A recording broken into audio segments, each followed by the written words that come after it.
Hey, Holly, guess what I got? I don't know. What do you have? I have a follow-up to all of the cicada talk from our last podcast. Oh, cool. Remember how we had it was such a mess. When I listened back, when I was editing, and then I listened back in the car, even afterwards, when it was, after we uploaded it, I went, gee, we asked a lot of questions, even though we had a lot of information. And we were wondering, remember how we were wondering, where do they go? How does this cycle begin again? What is right? Yeah. 17 years is a long time to be hanging out in the dirt. Yeah, but we didn't even, we were mystified by how do they get back in the dirt? Wait, who gets back in the dirt? Do they crawl back in? Who gets, remember? Okay. Yes. Well, I have the answers. Okay. I know, and I feel a lot better. First of all. Well, I'd like to hear them. Trillions. Not just millions or billions. Trillions. Whoa. Yeah. Ooh. That's a lot. Yeah. Okay, well, 2 broods, but we already covered that. Okay, yes. Okay, so it's going to get loud. Sorry. Okay. Yeah, I know you're not looking forward to that. No. Okay, here's what happens. The female cicadas make slits in small tree branches. They each lay 20 to 30 eggs in each slit, okay? And they when you say a slit, they carve a little, maybe with those little leggies, those little front legs they have. They burrow in. Well, they make a slit and then they drop their eggs, which I guess they've had fertilized by all the noise making, love making. Okay, they deposit the eggs in each slit, and who knows how many slits they make in the tree branches. But it doesn't hurt most trees, but the very young trees it does. So you might want to wrap your very, very young trees. Okay. Not a good year to plant new trees. New trees, not right. at least not in Illinois and Indiana, where the bulk of the cicadas are going to be. Okay, then those eggs hatch late July to early August. Okay, then what happens? The cicadas fall to the ground. Okay. They immediately burrow underground. So the ones that hatched, their parents have probably already dropped dead. So we'll have a bunch of cicada boxes, bodies that are going to be eaten by birds and whatever other possum, other animals. And they'll get a lot of, it's going to be party time, for them. A lot of fat birds this year. Then they immediately burrow underground. Okay, they will not lay eggs in your skin. Just a side note, they're not going to land on you and lay eggs in your skin. Right. Okay, so don't get all weird about that. Okay. And that's how it happens. So they immediately burrow down, and that's where they lay. That's where they're going to be until the next 13 or 17 years. Alive, dormant-ish for 17 years underground? Yep. That's crazy. I know. And they must go far because of all the digging we do. Yeah, well, and our gardens and everything. Yeah, there has been a lot of that is just work, so mysterious. Isn't it? That's what makes them so magical. Yeah. And mysterious. Right. But there has been an awful lot of digging around. I don't know. There's been a lot of construction in the last 13 or 17 but years. We're still going to get zillions or trillions. Yeah, zillions, maybe. Well, I don't know. So the eggs are in the tree. They drop to the ground. They hatch, and then they burrow down. Well, the eggs are in the tree. They hatch in the tree. They hatch in the tree. They turn into cicadas in the tree after the eggs hatch. Right. And they immediately go in the ground and burrow. Okay. Woo. And obviously. And hang out for 17 years or 13. Yeah, depending on which brood. They resurface. And they start their process again. Yep. Mating, dying. Okay. Laying eggs. Wow. Okay. I'm so glad to know that because it was like, how do they just appear after 17 years? Where are they? Where'd they go? Where'd the eggs go? Okay. Yeah. Well, they pretty much emerge, mate, die, as you already covered last week, I guess it was. And then their offspring burrows again. Wow. I know. The veil has been lifted. Okay, I feel a lot better. Okay, all right, when we come back, we're going to talk about, something that I hope everybody has, a bucket list. Yep, the old bucket list. Do you have a bucket list, Holly? I have one in my head, and I've never written one down. Oh. And so I always think, I want that to be on my bucket list. Oh, that's something for my bucket list. But I wrote a few things down, and I have always had one. Were you sort of surprised by what you wrote down, or was it the stuff that had been in your head? Well, it's changed a little over the years because as the older I get, the more I don't see certain things not as important. They kind of fade off. That makes sense. So, I had actually only ever once done a bucket list, which I cannot find anywhere. so you've actually written one down. Well, because my friend Maureen, this was many years ago, maybe 8, 10 years ago. She goes, let's make a bucket list. I was like, whatever. We both made extensive bucket lists. Okay. And she has been literally living and ticking off her bucket list. And she's been really good about it. Like she's doing the things that were on her list. And she would check in with me from time to time and I'd say, well, I did this or that. I think it's on my list because I can't find it. And finally I just said to her last time I saw her, I go, I don't even know where it went. I don't even know. And she was really disappointed. And I felt like I'd let her down. But I thought, well, it's my bucket list. And I was really gratified that she'd been doing hers at least. Did you compare notes? Did you have anything in common to do? Yes, we did. We had a lot of things that were in common to do, and she had done them, and I had And you're not. like, oh, rats, I missed that trip. Oh, that trip too. Right. I know it involves a lot of travel. It does. I mean, that's usually what comes to mind. Yeah. And then I go, I don't be able to afford that trip. So. Yeah, right. Well, it does come down to a lot of that time and money. Right. And actually the willingness to take the step to do what you have to Right. do. Like go, well, I'm going to hunker down and do it. Right. So I'll give you examples of that from mine, and I want to hear from yours. Do you want to go first? Or do you Sure. want- Okay. Well, go. let's talk about where the bucket list had originated. Oh, I leave it to you to do that research. Okay. Thank you. Bucket list originated in the 1500s. Oh. From the practice of hanging slaughtered animals by their heels on a beam or a bucket. Okay, I could have done without that. But okay, great visual.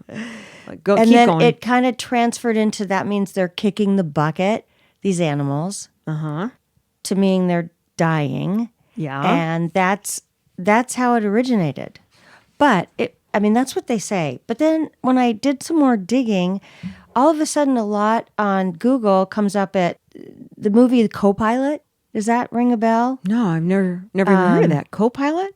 Okay. It's a American British screenwriter. I don't know what that means. Justin Zackham.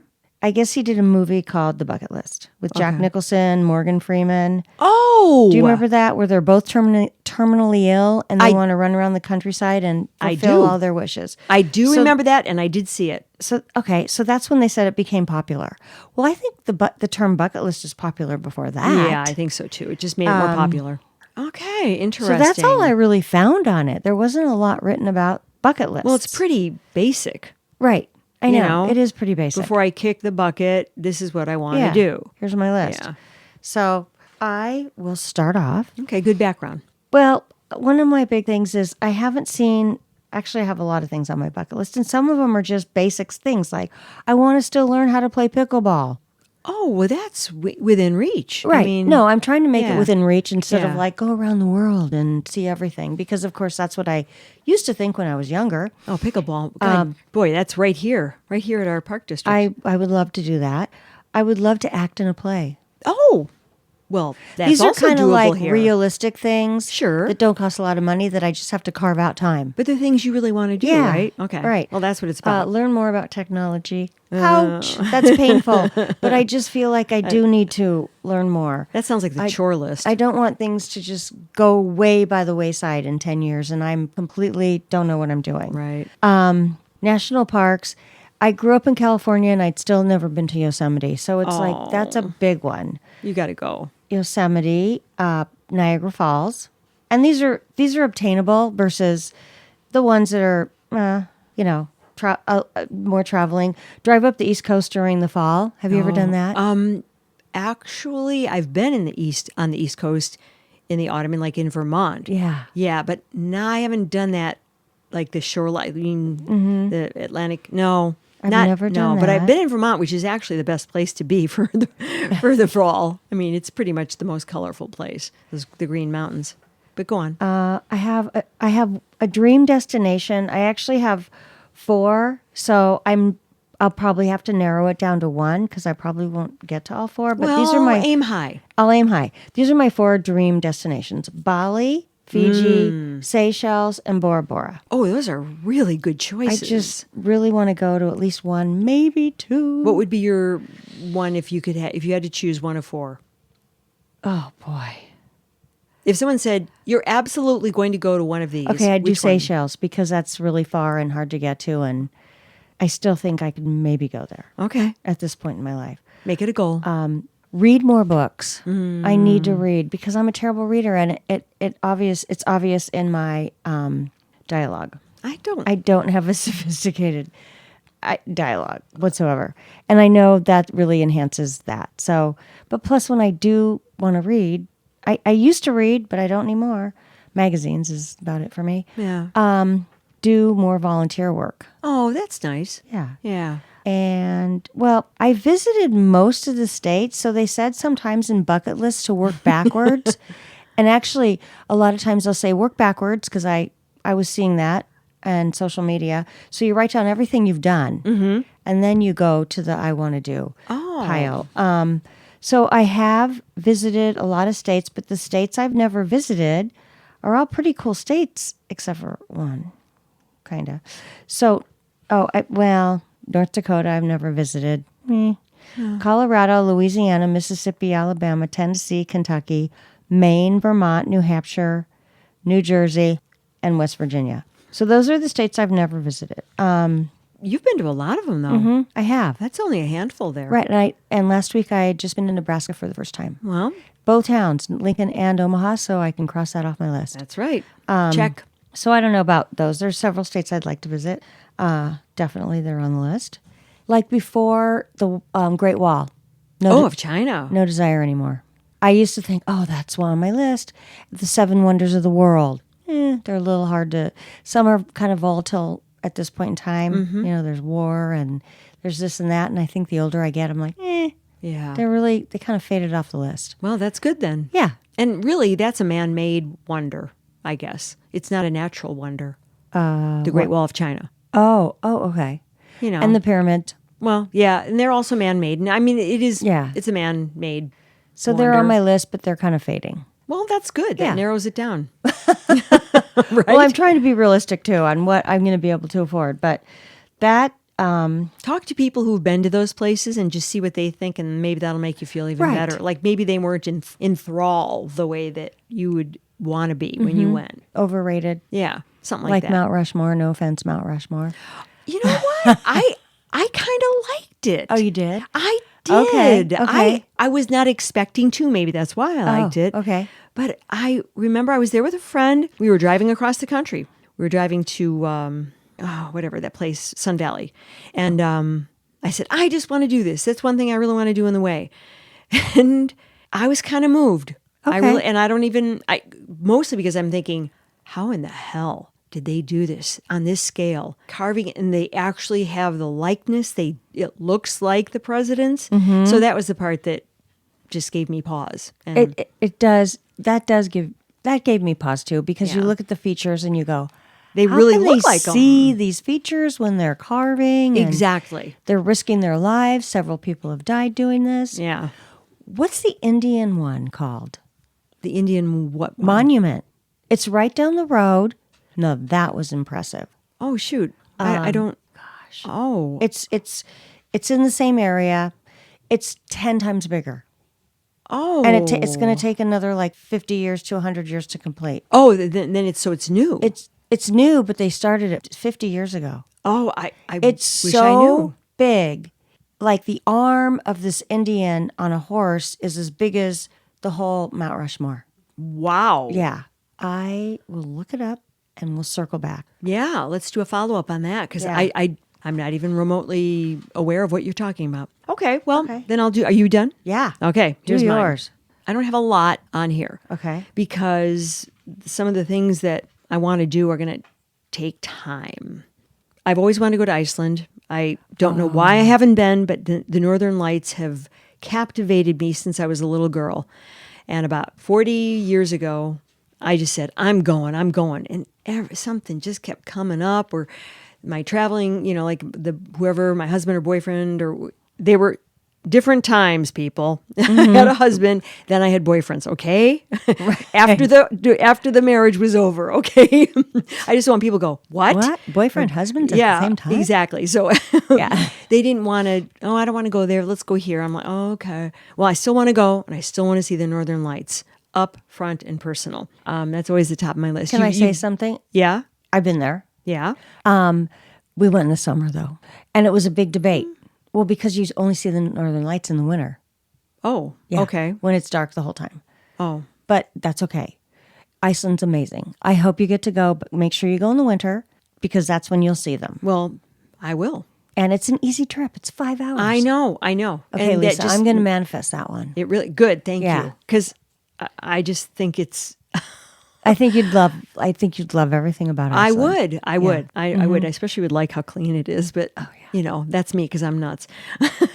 Definitely Denmark. I have relatives still there, which is crazy because I could stay with them. I could visit them all. Every one of my family members have gone to wow. Denmark and met our relatives and stayed with our relatives, except for me. So, okay, Switzerland, of course. Oh, yeah. I mean, why not? I can't ski anymore, so that kind of dropped off, because of my injury. Belgium for the chocolate, but also Bruges is supposed to be gorgeous. My brother raves about it, and Austria. I mean, come on. By Yeah. the time I saw Sound of Music? yeah, I went, oh, I'm going there too. And Scotland, because even though the weather is not something that I'm going to love, I want to go there for that damn shortbread. Oh. Yeah. Yeah. That's right. So Okay. all these places They're also food driven. oh, they're all except for Iceland. That is not food The driven. food there is amazing. Yeah. You'd Denmark, be so surprised. going for the licorice. Ooh. Switzerland, obviously for the pastries and the chocolate. Belgium, obviously chocolate. Austria, I really don't know what they have that I would like. Probably pastries. Oh, for sure. So yeah. Scotland, shortbread. I already said that. Okay, I want to go to every other state in the Union that I have not been to, and I didn't list them. And I've been to a lot, almost as many as you have. So, but there are more in-depth places I want to discover, and I want to make sure I get to all of them. Have not been to Alaska. That would be kind of cool. My sister's been. She loved it. So now we're getting to the really tough stuff. Okay. Well, also I want to take the Orient Express, which Oh, doesn't that look so cool? yes. And I would love to do that too. but Yeah. I know it's expensive. It's very expensive. Very expensive. Yeah. I know somebody I know is doing that right now. And I was like, oh yeah, I want to go. So that's another travel one. The other travel one is I want to take all the Amtrak routes that go east-west on the Amtrak trains. Oh, okay. Especially that northern one through Canada. Oh man. I think it would be just beautiful because you go through those Canadian Rockies also, which are gorgeous, just absolutely gorgeous, in my opinion. So I want to take all those routes from the north down to the south. And the train, I think, will be a cool way to do it. Oh, yeah. I can read when it's not interesting, and I can keep on looking, and, maybe it'll give me time to contemplate things and do the other things that are on my list, which I'm going to get to right now. I have to finish The Adventures of Harvey the Wonder Dog trilogy.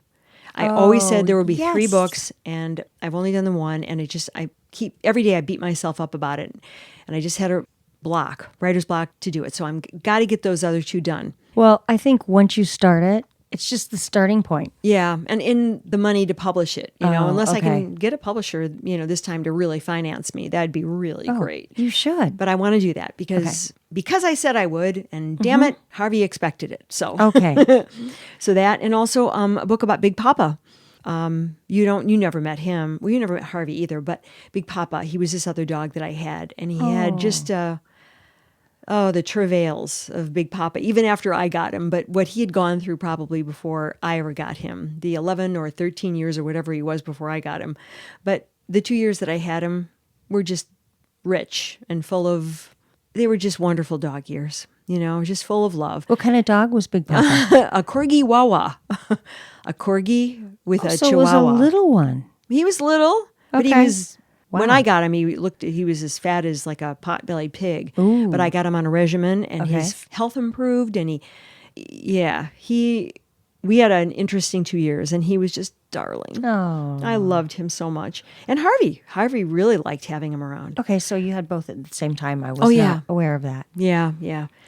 The other things, I want to hold a block party. I want to, Fun. yeah, I want to organize a block party here because this whole block where I live, this area has turned over since the last time I had any kind of neighborhood party, which was a long time ago, like 20 years ago. And I want to have that happen again. And I want to get to know these new people because lives have been busy, busy, busy. I know my life has been, and I haven't reached out, and I don't know that they have necessarily reached out to me. They probably wonder who's that weird woman living in that house who's With all those always, dogs coming and going. with all the dogs, and who's always like digging in her yard. Like what's with her? So that's their problem, not mine. But anyway, I want to do that, and I want to have a dog party for all of my dog parents. Oh, fun. I want to. I want them to all know each other. Yeah. Now, those are easily obtainable goals, but the books are the hardest. And I should probably write a book about my life. I've been told that so many times that it's almost like I want to just put my hand up and go, I know what you're going to say. I know. I really got it. But I got to do this other stuff first. Okay. And that's pretty much my bucket list. It's not real big. There's a lot of stuff that I can't really do anymore just because of the damn ankle. So, yeah. I mean, a lot of it would have been like Zermatt in Switzerland, all these other things. So that's pretty much it. So when we come back, any other thoughts about that? No, but I'd like to hear other people's. Yeah, please send us your bucket lists. You can contact us through our email at ladieswhoquestion@gmail.com or on Instagram or on Facebook. Yeah, we'll remind you again at the end of the show. Yeah, but send when us, we come back, share yours. We'd love to hear. we're going to talk about movies, coming of age movies. Oh, yeah. The movies that imprinted upon you as you were growing up or even in young adulthood. Just movies that left an emotional mark. Right. Shall we say. Okay, we'll be right back. Okay, we're back. Now, these are the movies that tugged at your heartstrings, that made an impression on you. Maybe it was, I don't know, a crush, Yes. Or you just, something that just tapped into the core, of you, and you felt, oh, this reflects me, or this reflects my life, or, oh, I feel, I feel empathy, or whatever. Or I felt like, I hope this happens to me one day. Oh, yeah, right. Something kind of like swoon in the movie like, oh. Yeah, and not necessarily romantic, because I have to tell you, my main one is not romantic? Not romantic at all. Oh, okay. And really, I used to be the biggest slobbery romantic, but as we sort of just discussed talking about our bucket list, your perspectives change a little bit. And there are other things now that I'm valuing as much, or, well, I won't say more, but I value as much, So when I was reflecting on this, you want me to go first? Yeah. Okay. The most important one for me was, or the one that really got me, is a movie that's been out for a long time called My Dog Skip. And you probably don't remember it. No, I don't. It's really cute. Okay, Frankie Muniz, I don't know. Okay. Yeah, Frankie Muniz. He was the little boy. It takes place in the 1940s. There were a lot of big names in there, like Kevin Bacon plays the dad. It takes place in the 40s. Yeah, it takes place in the 40s. Diane Lane is the mom. Like Kevin Bacon, Diane Lane. What's his name? That one guy, Luke Wilson. Oh, yeah. He's in it. I don't remember what part he plays, but he's in it. So what's it about? He plays a little boy growing up in the 1940s, and his dad's real grumpy, and his mom, of course, is very sweet, but his dad's grumpy because of the war, and he got injured in the war. And this little boy, he's very shy, and he gets bullied, and he doesn't have a lot of friends, and he's just having... And so I think the parents relent, because he's like, I really want a dog. And they relent, and the dad begrudgingly. And he gets Skip. My Dog Skip, the name of the movie. And this dog helps him make friends and, get a girlfriend. And it helps him deal with bullies. So this dog really makes this little boy's life better. And the little boy, of course, they're constant companions. And I thought, oh boy. I'm You're going to cry. I need to watch this one. Yeah, well, I have that attachment to animals, especially dogs. So to me, as soon as we were talking about coming of age, I went, oh, My Dog Skip. And then there are other movies that in different phases of my life that, like, I remember seeing The Graduate way back. Oh, you have that too? Yeah. Oh my gosh. That hit me for all kind of reasons. I remember when I first saw that, I was a little confused because I was pretty young when that came out. Confused. Yeah, I was going, okay, first of all, I understand the song, Mrs. Robinson. And I didn't understand the sexual implications. I didn't either. Yeah. But I remember thinking, this is an important film for reasons that I don't quite understand. And then later when I would watch it as a grown-up woman, I went, whoa. Yeah. What? Anne Bancroft, shame on you. And Benjamin, what? And thinking that Catherine Ross was, my God, the most beautiful woman. Oh, yeah. I mean, how can, just awestruck by her beauty. But this story just got me on a lot of levels as a very innocent child. Not understanding it, but wanting to, and just still knowing there's something funny here. You know what I mean? So that was one. It broke a lot of barriers and boundaries for its time. Yeah, and of course had the most, as far as I'm concerned, most impactful little couplet of dialogue there when he takes Benjamin aside. He goes, Benjamin, this is the future. And Benjamin's like, whoa, what's the future? Oh. I'm paraphrasing here. Right. And he just goes, one word. Plastics. Oh. Like that. And I remember thinking at the time, and then reflecting on it later. Oh, yeah. Yeah. Like going, yeah, sure was. Yeah. Yeah. If only we'd known. Yeah. Okay. Carrie. Remember that horror? Yes. Oh, God.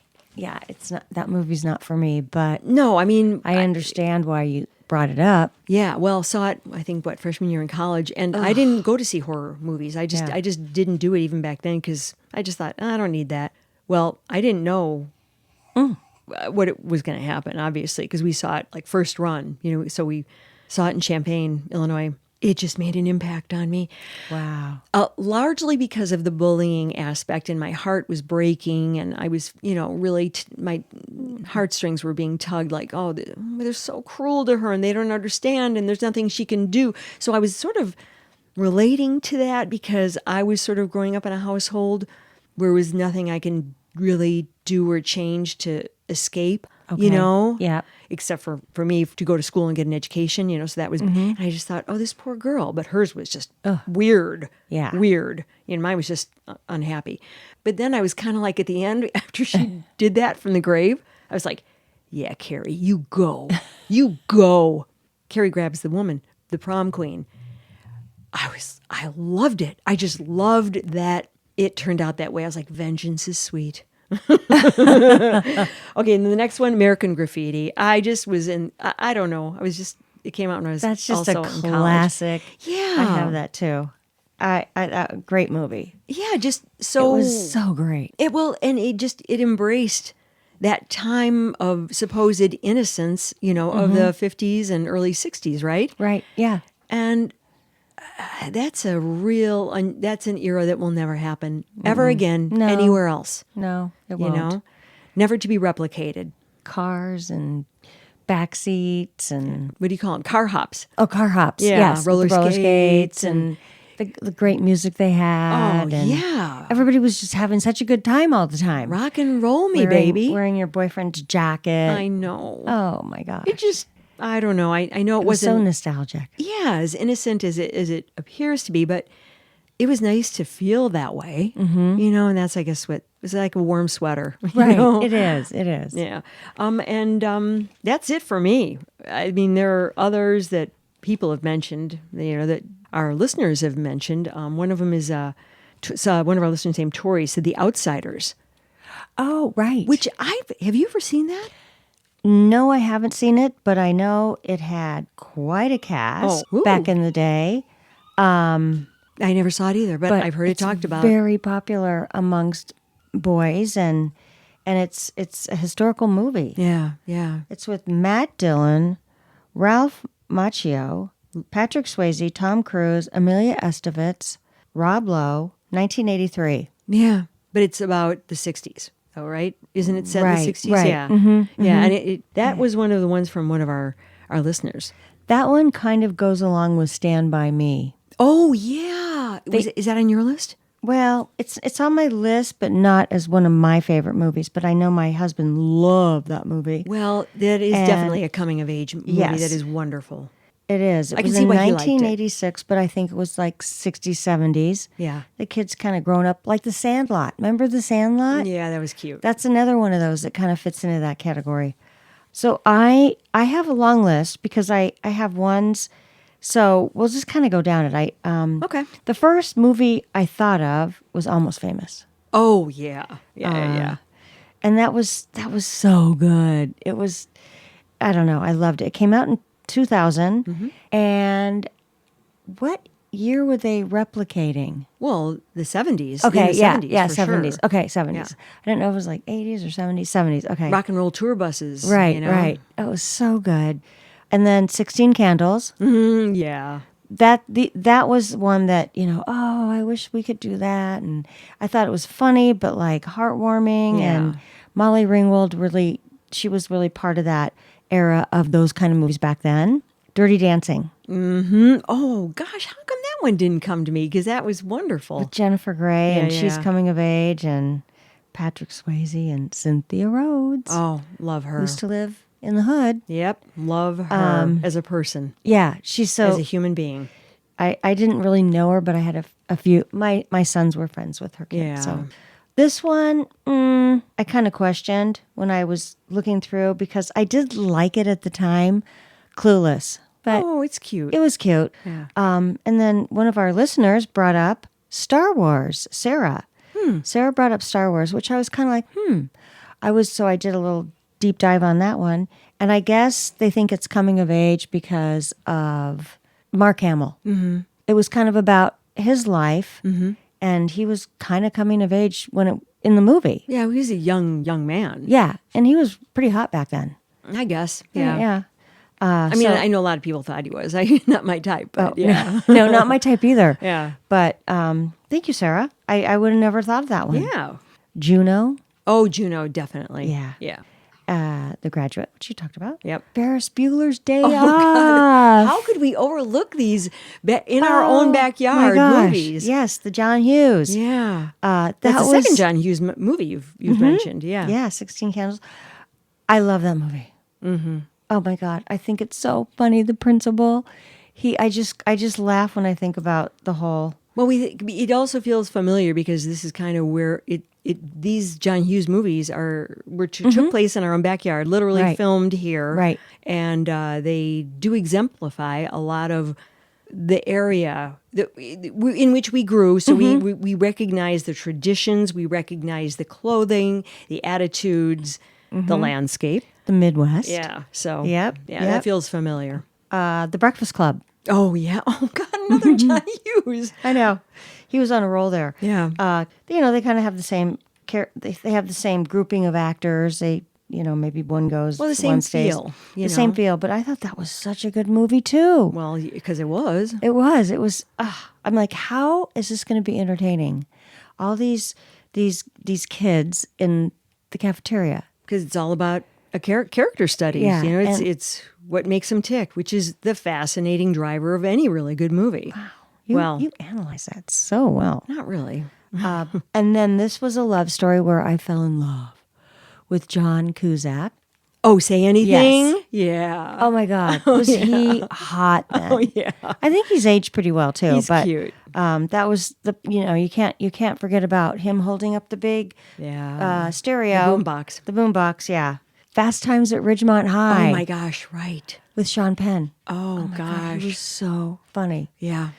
And one last one, which my husband brought up, which I typically wouldn't have put in here. Well, male viewpoint is a little different when it comes to coming of age. So I like that. I welcome his input. What do you say? Caddyshack. Oh, God. That's one of my faves. Okay. Other than Gone with the Wind, Yeah, it's like they're in a tie. Gone with they? the Wind, Caddyshack. Love. I know. And it was coming of age with the young man and the girl that worked at the golf course. Yep. I could watch that. Oh my God.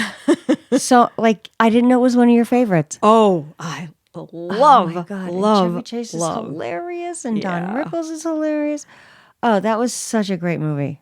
Oh my God. Don Rickles. Wait. Did you say Don Rickles? Yeah, wait, No, Rodney Dangerfield. Oh, Rodney Dangerfield. Yeah. That's right. I got him mixed up. Well, you were just thinking. I was just like, loud comedian. okay. And they're both Rodney. really loud. Yeah. Okay. Yeah. My fault. Yeah. So that's our list, and we did overlap a little bit, but little I bit. think that there's some fun ones to always, like, if you're bored, you can always, and we don't have these kind of movies anymore. No, there's been a dearth of them in the last. Oh my gosh, when did those kind of moving, touching movies stop being made? Seems like, And you know most what? of these are all clean movies where there's not a lot of there's no violence, there's no heavy duty sex. Nope. Just the movie itself was done so well, you didn't need any of that stuff. Gosh, you're right. And nowadays, Yeah. it's like there's got to be violence, sex, or something else. Or heavy action. I think. It Oh, seems heavy like action. The blockbuster kind of moved in, Yep. and then, I mean, for that matter, when Harry Met Sally, would that be considered a coming of age because it sort of traces her? I almost feel like that's more of an adult movie. That's because she starts when she's out of college, Right. But anyway, I'm trying to think of the era when these stopped being made, and it doesn't seem like they've been made since the 90s, I know. doesn't it? No. And rom-coms. We talked about that before. We've but talked about that, A yeah. good old-fashioned rom-com that's not, there's nothing explicit in it. There's no violence. There's no guns. They're just like so fun. It's all about the box office, I think, because I think small independent films are the ones that are going to be made what we're talking about, those kind of good films. But because the box office has to have a mega action, some kind of hit to bring it in. And To bring people back to the theaters. yeah. Yeah. And also the, not tech movies, but Well, then that would be action. Science I'm thinking. fiction. Sci-fi. or like sci-fi. Yeah. Sci-fi Sure. with a lot of spacey things going on. Yeah, I'm not really into that either. Yeah, well, that's Star Trek and Star Wars, Yeah. all those. Yeah, well, I understand the filmmakers' It's a decision. business. Yeah, it's a business. That's You right. got to make money, and that's where the money's coming from. That's So, right. And that's where they can raise money with people saying, oh, that's a known commodity or that's going to be a sure thing because it's this genre or Right. that one. Yeah, I get it. So Yeah. thank you for entertaining us with those movies, movie makers. Yeah. Make some more. Yeah, and thanks for Barbie and Oppenheimer last summer. You made our week. Our summer. Our summer. Yes, Barbie was fun. Yeah. Barbie was a good movie where it didn't have a lot of weird, there was nothing weird and bad about it. Nothing. There was no sex, no violence. And it had it was- messages aplenty. Right. And it was a musical. Yeah. And everybody loved it. For crying out loud. Yeah. And Oppenheimer, well, it was just fabulous. It was good. So, Okay. anyway, thank you so much for listening. We're going to be back next week with something. We don't know what, as usual. Send us ideas if you have any, and follow us on Instagram, rate and review us, sign up for our podcast, and check us out on YouTube, our Facebook, and send us an email at ladieswhoquestion@gmail.com with your questions. Thank you very much, and goodbye. Goodbye. Thanks, Harvey. Ladies Who Question is executive produced and edited by me, Lisa Dominique, and also executive produced by Holly Caulfield. Holly also does most of our research, and Claire Caulfield is in charge of technical assistance and social media. Music, My Lionheart. Sketch music by Florian Manx and Matthew Anderson. Thanks for listening. Please subscribe, follow, rate, and review Ladies Who Question on Apple Podcasts or wherever you get your podcasts. Send your thoughts to ladieswhoquestion@gmail.com. Follow us on Facebook, YouTube, Instagram, Threads, and our website, ladieswhoquestion.com. All content discussed on Ladies Who Question are the opinions of Lisa Dominique and Holly Caulfield and should not be construed as advice of any kind. By listening to this podcast, you agree not to use this podcast as advice of any personal or medical issue for yourself or others. This disclaimer also applies to guests or contributors to the podcast.